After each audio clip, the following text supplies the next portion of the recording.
Oke. Nah, udah nih. Mulai. Gimana nih? Udah langsung mulai nggak bang? Langsung aja. Mulai ya. Oke. eh Sini dari teras FTMD kita mau wawancara 2 masa KMPN. Nah, ini mungkin bisa kita dulu nggak sih perkenalan? Ya. Jadi kita mau perkenalan dulu. Nama aku Ignatius Devino Perbaswara Dewa Dwitya, bisa dipanggil Vino, NIM 1362469, asal daerah dari Solo. Oke, saya apa gua? Saya Audrey Kohwang. Audrey Kohwang biasa dipanggil Ico, NIM-nya 136-24082. Oh, Pati. Kenalin, nama aku Haikal Pata Bahri, biasa dipanggil Pati, dengan NIM 136-24019. Gua dengan Rafa Takane Kanaka, bisa dipanggil Rafa, NIM 13624-075. Ya, kalau aku Muhammad Rashid Raji, biasa dipanggil Rashid dengan NIM 13624-062. Nah, mungkin dari masa KMP-nya bisa diperkenalkan diri, nama, NIM. Oh iya. Mungkin nama, NIM, jabatan, asal daerah. Enggak ya? Oh yaudah deh. Nama lengkap, nama panggilan, angkatan, NIM, jabatan. Dah. Oke, jadi halo ya teman-teman, kenalin nama aku Muhammad Rian Gifari, biasa dipanggilnya Regip. Terus jabatan aku di KMPN, aku jadi staf keprofesian. Terus tadi keprofesian. Terus tadi apa lagi? Asal daerah ya, asal daerah dari Semarang. Angkatan 23 Artemis. Tuh. Oke, salam kenal semuanya. Nama aku Muhammad Irham Mahdi. NIM 136-23038, asal Bandung. Apalagi tadi? Jabatan staf di karya kompetisi KMPN. Angkatan kan 23 tadi NIM. Nah, mungkin dari teman-teman bisa dilanjut 2 pertanyaan bebas mengenai KMPN. Mungkin satu-satu dulu kali ya, terus nanti mulai lagi. Nah mungkin aku dulu ya. Pertanyaan aku buat 2 kakak ini, kira-kira alasannya apa memilih jabatan tersebut di KMPN, dan mungkin kayak outcome-nya apa gitu? Oke, jadi kalau aku ya kenapa milihnya ke prof itu, jadi sebenarnya itu alasannya simpel aja, karena kalau ke prof itu biasanya dapat slot buat ikut company visit. Jadi kayak ya kan yang ngurusin company visit biasanya ke prof kan. Jadi kayak kalau kamu staff ke prof otomatis kamu dapat slot buat ikut komvis gitulah. Jadi ya udah aku daftar ke prof tuh dulu awalnya karena itu. Oh jadi mungkin OT sih, cuman aku dulu ke prof tuh dari magang terus kayak jadi staff gitu loh. Jadi kayak dulu magangnya ke prof terus sekarang di staff lanjut ke prof lagi gitu. Jadi kayak ya 2 kali itulah lumayan. Terus outcome yang aku dapetin apa? Ya yang paling kerasa company visit itu sih. Tapi kalau yang lain apa ya? Ya mungkin bisa lebih kan, jadi kalau di keprofesian itu juga ada proker yang namanya buku KP kan. Jadi kayak KP itu namanya, KP itu kerja praktek. Jadi yang kayak magang-magang gitu. Magang wajib gitulah. Nah, itu nanti di Keprof itu nanti kalian bakal bikin si buku KP ini. Nah, cara ngambil datanya tuh, jadi buku KP itu isinya kayak daftar nama sama tempat magangnya anak-anak KMPN gitulah. Pas lagi tahun ketiga berarti nanti aku akhir semester depan tuh bakal KP kan kurang lebih. Nah itu nanti ya intinya kayak pengalaman KP, terus kayak apa ya, kayak selama KP ngapain, terus kalau mau KP di situ kontaknya kemana itu bakal dimasukin ke buku KP. Nah buat dapetin data itu dari mana itu bakal wawancara ke masa KMPN yang pernah KP di situ. Jadi intinya ya kenalan sama orang gitu sih. Gitu. Kalau dari Irham gimana? Oke, jadi alasan milih masuk ke divisi yang sekarang ya. Kalau sebenarnya aku pribadi sih dulu awal-awal dari Aksantara.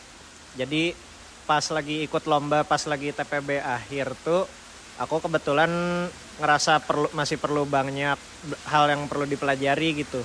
Dan kebetulan tim aku itu dulu anggota MSDM sama anggota Karkom. Tapi karena aku ngerasa ilmu yang aku pelajari di Aksantara itu kurang, aku ngerencanainnya biar masuk Karkom dulu aja. Jadi biar ilmu yang ada itu bisa ditambal dikit-dikit. Dan outcome untuk sendiri itu apa? Biasanya kemarin itu kebetulan kita baru sukses mengirimkan tim perwakilan riset untuk KMPN sama yang mewakili KMPN dan Aksantara sendiri. Kebetulan saya termasuk di salah satu timnya. Jadi sekarang juga banyak proker-proker di Karkom yang banyak mengarahnya ke lomba-lomba mahasiswa. Dan kebetulan aku dari SMP SMA emang seneng ikut sama lomba aja sih. Jadi kayak selain akademik di kelas ya aku coba expand knowledge keluar aja gitu. Keluar dari zona nyaman lah pokoknya. Oke.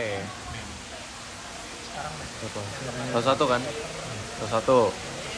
Oke, buat pertanyaan selanjutnya dari saya buat kakak. Oke, apa pengalaman yang paling berkesan lah selama udah berapa 1 tahun lah ya di KMPN berarti? Ya itu aja sih. Paling berkesan tuh apa ya? Paling berkesan tuh mungkin ya wisuda itu sih. Gak tahu gitu. Kalau aku sih mikirnya ya kayak asik aja sih gitu. Kayak dulu kan cuma nonton doang, sekarang yang ngelakuin gitu. Terus kayak ya ngerasa keren aja gitu pakai jahim ya. Gitu aja sih sebenarnya kalau paling berkesan. Nggak, sebenarnya tuh kalau aku tuh berkesan tuh karena ya jadi punya teman aja sih, kayak ya bareng-bareng sama-sama. Ya pasti kayak kumpul-kumpul di sekre gitu, main-main. Oh, nginep-nginep sekre tuh kalau mau ujian itu sebenarnya bukan KMPN sih, lebih kayak ya KMPN memfasilitasi sekre, cuman kayak itu momennya ya bareng anak-anak teman-teman aku Artemis sih. Kalau sama yang KMPN lain ya itu sih paling wisuda itu sih kalau aku.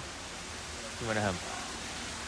Kalau dari aku sih paling berkesan selama setahun mungkin nggak bisa kehitung jumlahnya karena banyak banget. Tapi kalau yang paling unik sih kayaknya selama semester 4 ya. Soalnya kebetulan ada kelas yang banyak online-nya karena dosennya banyak dipanggil presiden sih. Cuman ya jadi lucu aja gitu, kayak ini tetap kelas tapi beliau masih tetap dipanggil juga, jadi kayak oke, kita respect di situ.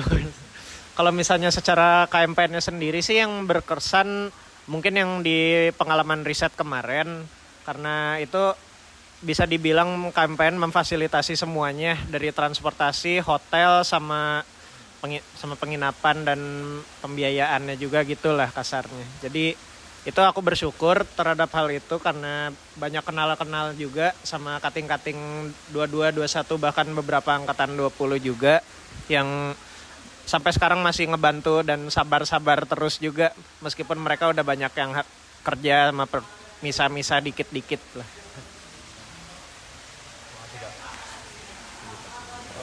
Oke, pertanyaan selanjutnya, seberapa pengaruhnya KMPN ke dalam kehidupan perkuliahan menurut kakak-kakak? Kalau seberapa berpengaruh, ya. Kalau bagian kehidupan berkuliahan tuh, kalau secara akademik,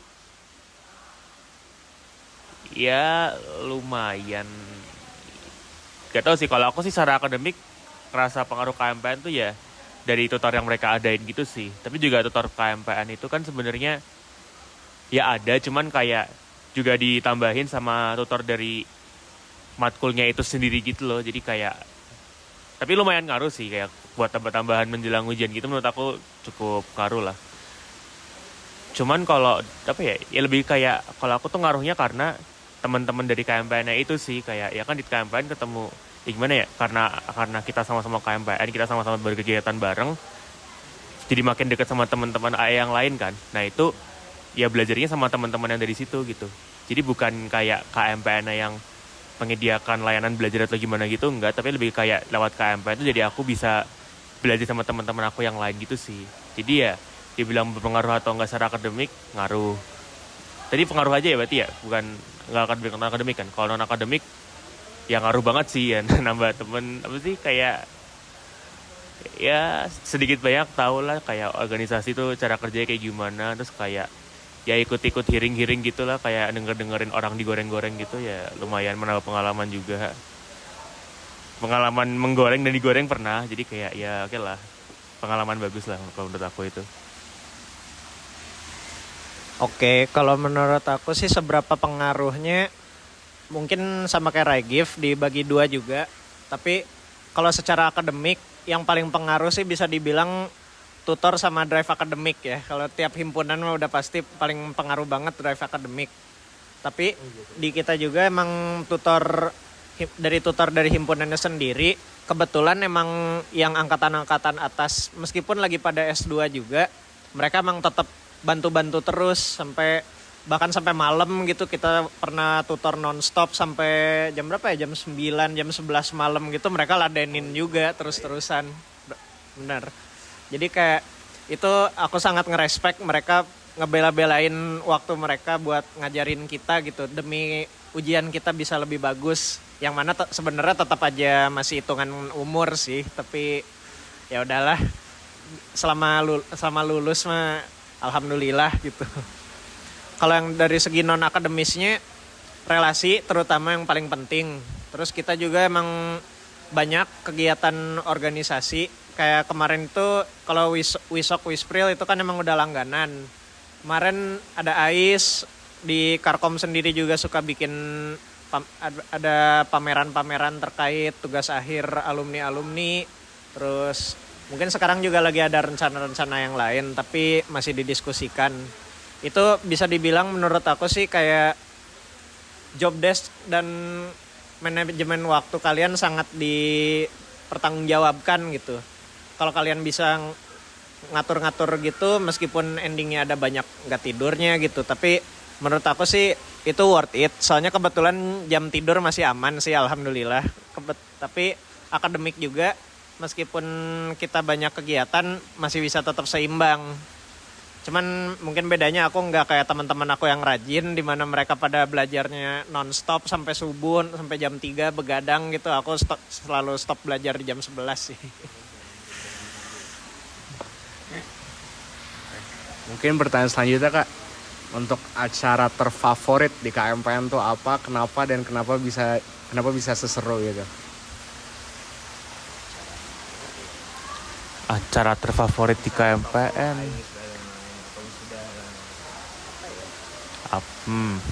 I sih kalau kemarin sih.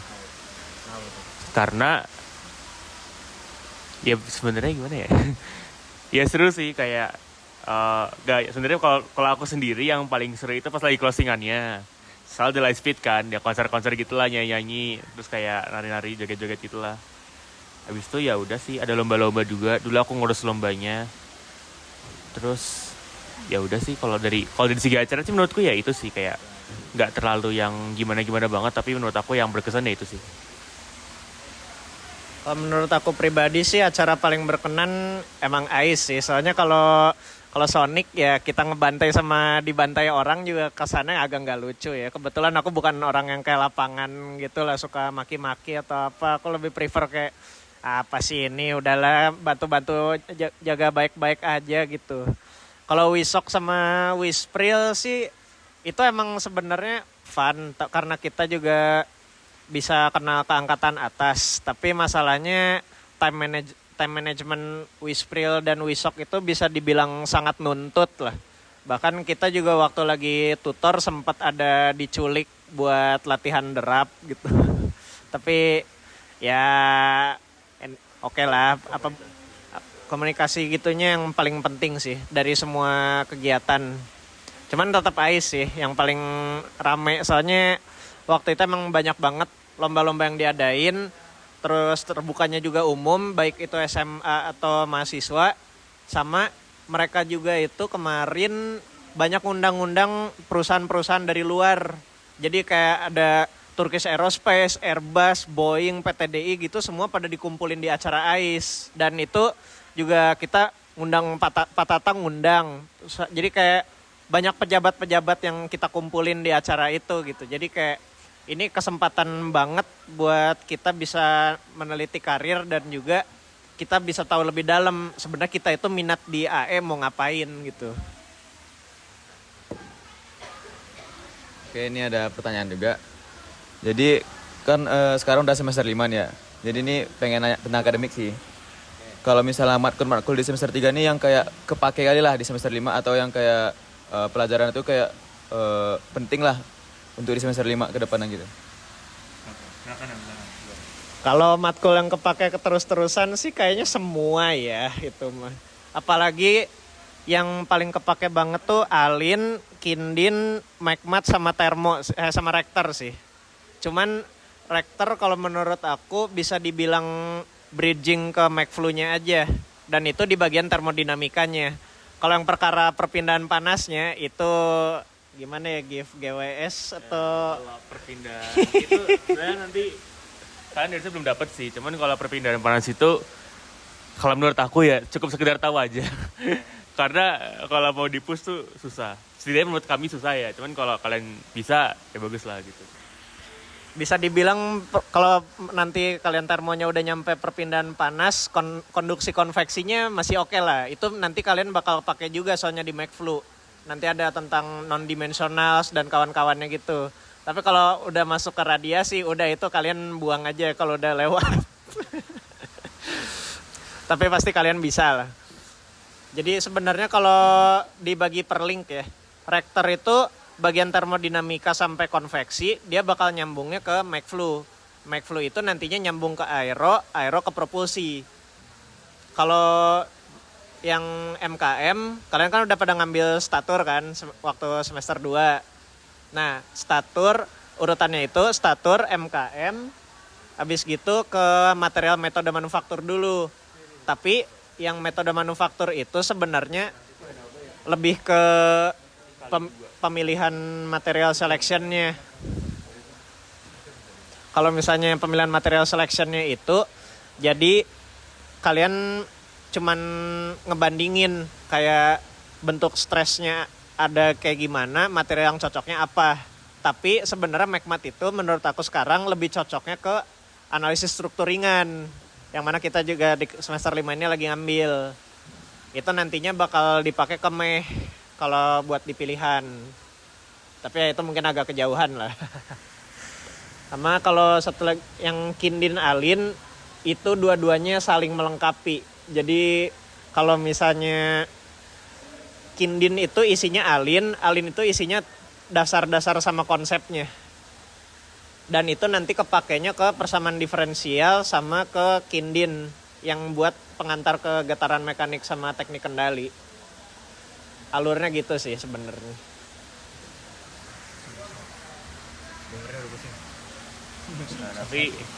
Tapi intinya mah asal kalian lulus aja sih aman ya guys harusnya ya. Kayak asal lulus dan lumayan dapet lah konsepnya gitu menurut aku ya. Soalnya juga biasanya tuh di tiap matkul, misalnya kayak tadi ya, misalnya sekarang kan aku lagi ngambil aero nih. Aero tuh kan dia lanjutannya McFlu kan, mekanika fluida. Nah tapi nanti di aero tuh bakal di review lagi gitu loh, kayak McFlu tuh isinya apa aja tuh bakal di review. Jadi kayak kalau misalkan kalian lupa tuh masih ya bakal ke cover gitu lah, kayak pacingnya tuh nggak yang secepat itu gitu loh, kayak masih bisa dikejar lah walaupun kalian ya agak struggle atau gimana gitu. Soalnya aku juga nggak yang sebagus itu kok secara akademik, biasa aja. Yang paling kepake sebenarnya apa ya? Ya itu semuanya kepake sih. Alin sih, Alin. Ya sebenarnya Alin yang paling sering kepake tuh paling kepake banget Alin. kayak sering ketemu di mana-mana tuh Alin sebenarnya kayak. Alin sama Mecmat sebenarnya. Jadi nggak apa. Alin tuh kalau bagian awal-awal emang nggak jelas kan, yang kayak kalian belajar Matrix. ya. Nanti kayak linear space, linear itu aku juga sekarang aku juga ngerti sebenarnya. Tapi yang penting kalian nanti tahu aja kayak ODE itu yang kayak gimana, terus ODE yang order kedua kayak gimana, cara nge-solve-nya. Pernah nge-solve tuh udah cukup kalau kata aku, gak usah yang kayak hafal banget. Soalnya aku juga sekarang sebenarnya kalau suruh nge-solve ODE aku juga udah gak bisa kalau gak pakai GPT.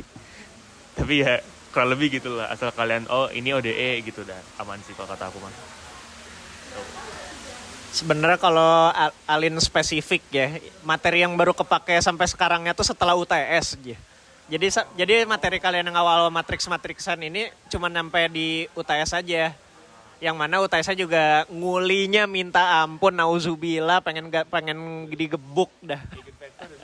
Eigen lah, ada yang metode ini, metode itu. Tapi pasti bisa lah. Itu soalnya matriks gitu nantinya kan ke depannya di solve pakai komputer juga. Jadi kita cuma di situ cuman sebatas kayak biar tahu aja dulu gitu. Tapi yang bakal kepake bangetnya sih kuatin di ODE setelah UTS. Soalnya ODE itu dipakai di PDP, dipakai di apa sekarang Aero ya. Aero dipakai, Sysdin dipakai. Tekken, Getmek gitu. Hampir semua pakai persamaan diferensial itu yang ODE. Hampir semua pakai itu. Jadi kayak kalau meskipun Sysdinnya bisa, tapi nge-solve ODE-nya nggak bisa, itu juga bisa jadi kerja keras gitu.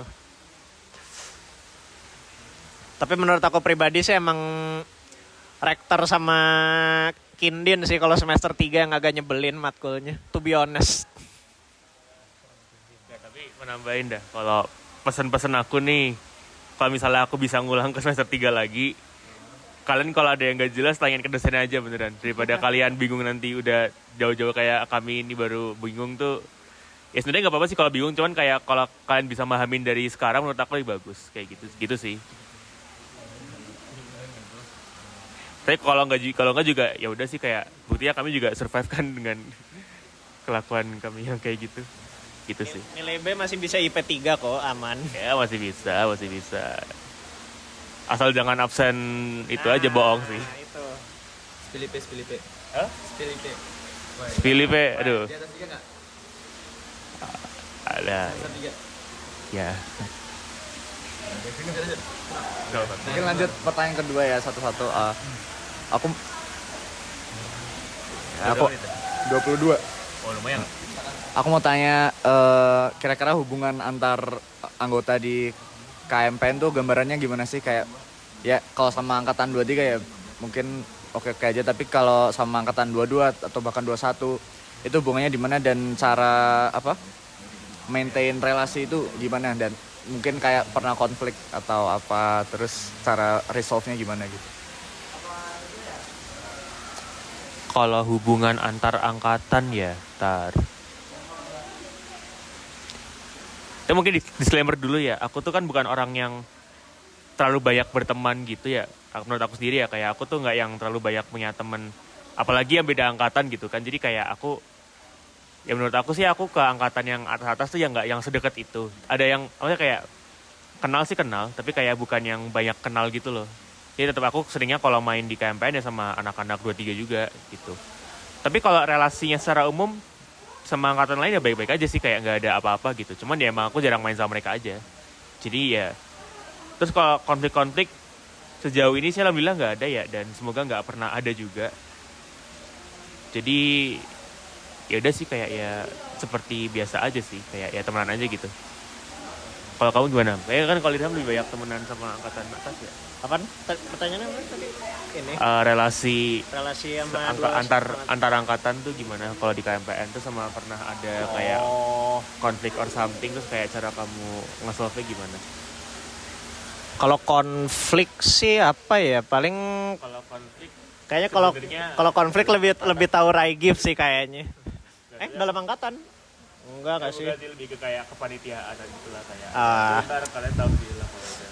Kalau konflik di angkatan sih sebenarnya kemarin gara-gara time management kita agak busuk aja ya sebenarnya kalau boleh jujur. Tapi kalau misalnya antar angkatan sih kayaknya nggak ada, atau kecuali lagi kemarin ya. Rasanya ada insiden. Kemarin kayak dengar-dengar tuh ada insiden, tapi kayaknya udah di-solve baik-baik sih. Soalnya ya kan namanya juga keluarga ya. Kalau relasi aku sendiri sih ke 20 sebenarnya aku bisa dibilang lumayan banyak range relasinya. Di 20 aku ada sekitar 5 orangan lah kurang lebih yang aku kenal dekat. 19 ada 1, 21 kayaknya 10-an, 22 juga lumayan, 22 yang paling banyak karena mereka yang kebetulan ngemaki-maki kita juga kayak kalian waktu tahun lalu. Tapi nah mungkin bisa dibayangin lah ya kayak pas kemarin lagi antara interaksi 24 ke 23 ke 24 sama 22 ke 24 kayak gimana. Jadi ya sebenarnya yang interaksi kita sih aman-aman aja. Jadi kayak masih hubungan profesional biasa. Tapi kalau misalnya udah mode forum sih aku kayaknya bakal kabur aja itu mah.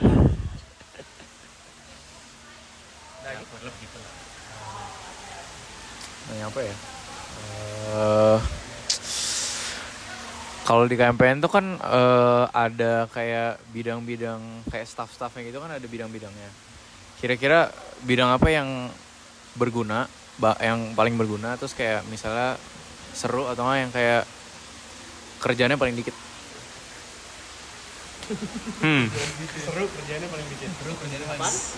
Bidang di KMPN. Oh, divisi.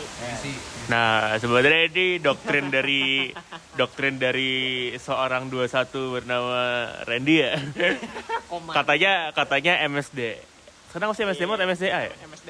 MSDM katanya enak. Setidaknya dulu pas kita wawancara kakaknya katanya enak tuh. Soalnya katanya isinya main-main doang. Tapi kalau sekarang nggak tahu. Tapi kalau apa ya, keprofesian juga menurut aku oke sih. Kayak ya gawenya tuh nggak yang sebanyak itu menurut aku. Maksudnya kayak kalau misalnya menurut aku tuh kan di bidang-bidang yang banyak gawe tuh kayak kader kan lagi banyak gawe kan selama Sonic ini.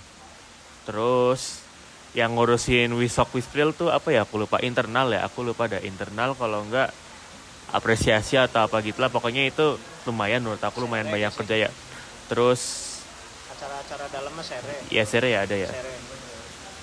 Medcominfo tuh sih paling sibuk tuh, soalnya ya biasalah membuat desain kan, gitu. Terus apa lagi ya? Akademik tuh ngurusin tutor aja ya sebenarnya kayaknya. Akademik sebenarnya nyari tutornya Nyari tutor sih.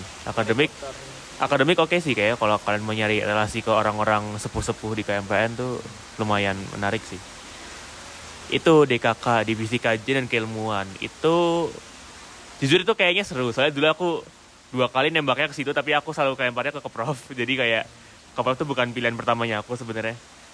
Soalnya dia tuh kayak yang bikin kajian, terus yang di post di IG, bikin artikel gitu-gitu, dan itu kalau kalian emang minatnya ke arah situ, menurut aku boleh dicoba sih kalau kata aku. Soalnya lumayan kan kayak bisa nambah porto atau apa gitulah, kayak kalian pernah nulis artikel gitu-gitu. Terus sama kalau DKK itu suka kadang-kadang dia diundang buat jadi pembicara gitu loh. Jadi kayak pas kemarin OSKM tuh kan ada yang kelas ISO atau kelas apa itu kan. Nah itu kan yang ngisi ada yang dari KMPN tuh. Nah itu dari KMPN sendiri yang ngisi itu dari DKK, dari Divisi Kajian dan Keilmuan itu. Terus apa lagi ya? Kesejahteraan mahasiswa tuh ngapain ya? Lebih kesra tuh ngapain? Kesra lebih ke nyari info-info beasiswa. Ya, info gitu beasiswa sih, keringanan. yang bisa membantu tentang kehidupan lah. Sebenarnya itu lebih ke daerah ekonomi sama kayak kita hidupnya gimana, terus kayak apa aja yang kurang gitu-gitu sih sebenarnya. Tapi menurut aku sih aku nggak mau buka sama ngejelasin dari lebih dalam, soalnya itu menurut aku hal yang privasi sangat tinggi gitu, apalagi terkait ekonomi uang gitu kan bisa baiknya kita jaga rahasia gitu. Jadi mungkin bisa dicari ke orang-orang yang lebih ngerti di bidangnya menurut aku sih. Oh iya, sama Kesra tuh kalau yang setahu aku tuh ya, dia bakal capek kalau misalnya ada orang KMPN tuh yang aneh-aneh gitu loh. Maksudnya kayak berulah gimana ya, kayak misalnya kemarin demo gitu ada yang hilang, nah itu Kesra yang bakal ngurusin. Jadi kayak ya sibuk gak sibuk gitu lah ya, tergantung kondisi yang sekarang atau apa. Apalagi ya? Oh BUPN tuh yang ngurusin, BUPN tuh yang pokoknya nyari duit kan. Nah itu dulu aku juga sempat pilihan keberapa ya dulu aku BUPN tuh pilihan ketiga kayaknya. Itu dia tuh kerjaannya ya intinya kayak nyari duit sih, kayak dia jualan jahim, terus kan di Secret tuh ada kulkas isi makanan gitu kan. Itu harusnya yang nyetok dia, cuman saya sekarang nggak tahu nggak di stok karena apa. Terus juga ada snack bay itu harusnya ada isinya, cuman sekarang udah lama kosong juga, nggak tahu kenapa juga. ya kalau kalian passionnya jualan sih di sana lumayan seru ya. Dan aku dulu tertarik sih ya Bang, cuman kayak ayolah cari yang agak kerjanya lebih itu aja. Apalagi ya bidang-bidang di KMPN tuh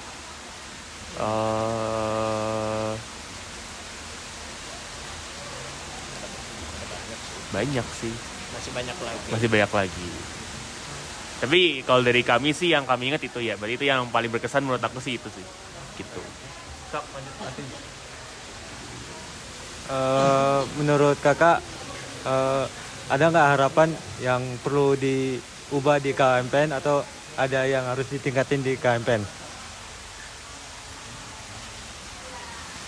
Paling ini sih sekrenya sering-sering dibersihin lah ya. Soalnya kadang-kadang kalau menurut aku sih jujur kadang-kadang agak kotor ya sekre itu. Kayak orang-orang sampahnya nggak dibuang-buangin, paling itu sih kalau yang pengen diubah dari KMPN. Kalau dari segi apa ya kayak ADART atau aturan-aturan sih jujur aku nggak terlalu ngikutin ya sebenarnya, jadi kayak nggak terlalu ngerti juga yang mau diubah apaan. Cuman sejauh ini sih belum ada apa-apa yang urgent buat diubah sih kalau dari segi peraturannya dan lain-lain kalau menurut aku. Dari segi budaya juga menurut aku KMPN udah yang oke banget sih kalau kata aku, kayak ya balik lagi sih karena kita tuh kan namanya keluarga ya, jadi menurut aku tuh kita nggak yang terlalu serius yang gimana ya serius sih serius, cuman kayak bukan yang saklek, Gak keras banget. nggak yang keras intinya itu. KMPN nggak keras. Lebih santai lah hitungannya gitu. Kalau kamu Ham gimana? Kenapa? Dari KMPN ada harapan atau harapan yang pengen kayak apa ya, dari KMPN tuh ada sesuatu yang pengen kamu ubah gitu nggak? Oh, menurut aku sih kayaknya enggak ya. Cuman aku kebetulan masih agak penasaran kalau misalnya kayak ada aturan forum kan banyak banget ya gitu. Bisa dibilang. Ini ya balik lagi ke itu ya. Soalnya aku juga ngelihat lah kalian banyak yang ke medik, banyak yang kayak tertekan gitu. Kebetulan aku juga dulu ngerasa hal yang sama, kayak sebel juga gitu, nggak apa-apa, nggak bisa bantu sama nggak bisa jawab gitu-gitu lah. Sebenarnya aku juga mungkin kalau dari apa yang bisa diubah sih ya mungkin yang kayak Dunlapnya lebih ngejaga flow, terus kayak jangan terlalu keras, jangan terlalu berisik, atau kayak jangan terlalu malam atau apalah, waktu lebih efektif gitu. Sama yang aku penasaran lagi tuh kalau misalnya tiba-tiba ada aturan forumnya flow-nya mengikuti jumlah kesalahan gitu. Jadi kayak kalau misalnya nggak ada salah ya buat apa dimarahin. Itu aturan Irham itu dulu. Aku nggak mau jadi Dunlap tapi males. Ya kalau semisal Irham jadi Dunlap aturannya kayak gitu. Sialan. Ya misalnya 5 kesalahan langsung flow 5 tuh berarti langsung. Hah? Kalau misalnya mereka lakuin 5 kesalahan langsung flow 5 berarti langsung di Nah, dibagi lah. Oh dibagi. Dibagi. Nanti aja disimpan di akhir. Apalagi ya yang pengen diubah? Udah pada 2 pertanyaan belum? Ini 2 lagi. Jangan sih dulu itu. Oper lah. Enggak, ini mau aku lama-lamain. Oh 3 nih. Udah. Ini ngapain ya tangan tadi? Kayak mungkin ini deh, kan sering main ke sekre nih. Ada momen yang berkesan nggak di sekre? Kayak ngapain, belajar bareng kah atau apa? Nginep di sekre. Nginep. Itu kenapa? Karena besoknya ada ujian, biasanya karena itu. Udah sih itu doang biasanya. Bisa dibilang sekre kita saking nyamannya sampai yang di sebelah juga ikut nginep sih waktu itu. Hampir nginep. Ya, tapi dipakai sebelah. Kecil tapi ada AC bro, dan kacanya juga kan itu tinted glass ya, jadi dari luar nggak kelihatan. Selama kitanya diem kondusif, nggak terlalu berisik gitu, ilmu ya cuek-cuek aja. Jadi kan kalau sebenarnya itu kalau di aturan ITB itu kan kalau di jam 11 nggak boleh kegiatan di kampus kan. Nah itu tapi kalian kalau misalnya mau nginep sekre itu kalian masuk ke dalam sekre nih. Kalau di jam 11 lampunya matiin, terus kayak yang opsi gordennya itu curtainnya kalian turunin. Terus jangan berisik dalam sekre. Biasanya sapam nggak akan ngecek ke dalam kalau kayak gitu. Tapi kalau rame terus di luar biasanya diusir-usirin sih, gitu. Ya terakhir lah, cepat aja. Tadi penasaran sama kadernya staff di KMPN itu gimana? Kan pastinya nggak bakal keterima semua ya, pasti ada yang kesingkir. Terus kalau yang kesingkir tuh, ya berarti dia kayak anggota biasa bebas gitu aja gitu. Kalau kader staff itu nggak ada sih. Kalau pertanyaannya ke seleksi, ya biasanya kan ada 3 pilihan ya kalau kami tuh. Ya kalau nggak, ya biasanya lempar-lemparan aja kayak antara ketiga pilihan itu gitu. Lempar-lemparan. Dan aku nggak tahu sih, nggak pernah nemu yang nggak dapat pilihan gitu ya. Sebenarnya sih bisa dibilang kayak waktu kalian milih jurusan. Jadi ada pilihan 1, 2, 3-nya, terus nanti di bawahnya ada statement bersedia ke lempar atau enggak gitu. Nah kalau misalnya melebihi kuota gitu, biasanya pasti di dalam departemennya juga didiskusiin dulu gitu. Ini gimana, kita bakal overload tapi dia nggak mau dipindah gitu. Jadi pasti bakal ada rapat lagi di dalam departemennya buat mempertimbangkan siapa yang masuknya. Kebetulan temen aku juga kemarin tuh ada yang mau daftar Karkom tapi kelempar ke sekretaris. Jadi bisa kayak gitu kok. Sebenarnya lebih kayak kalian milih jurusan aja. Tapi nggak seintens itu kok. Ada yang kesingkir gitu nggak atau enggak? Kalau kesingkir sampai jadi angbis gitu mah nggak mungkin sih. Tapi kalau misalnya dia nggak daftar sama sekali berarti baru bisa ya dan jadi anggota biasa. Betul. Kalau dia nggak daftar sama sekali gitu, nggak ikut yang magang di divisinya, atau ya mungkin itu tetap aja anggota biasa. Tapi kalau daftar terus nggak dapet jabatan itu nggak mungkin sih kayaknya. Nggak, cuma tambahan aja sih.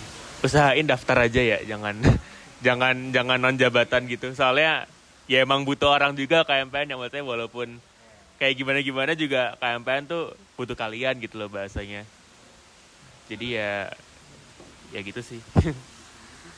Buat apa sebuah organisasi kalau nggak ada anggotanya?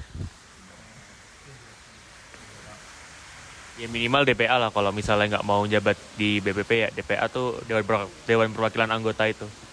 Yaitu dia kalau jadi DPA nggak boleh jabat di BPP kan. Jadi kayak yaudah kerjaannya ngapain sih, ngawasin ya? Ke pusat sih. Ke kalau pusat. DPA. Itu mah senator dong. Ngawasin BPP juga.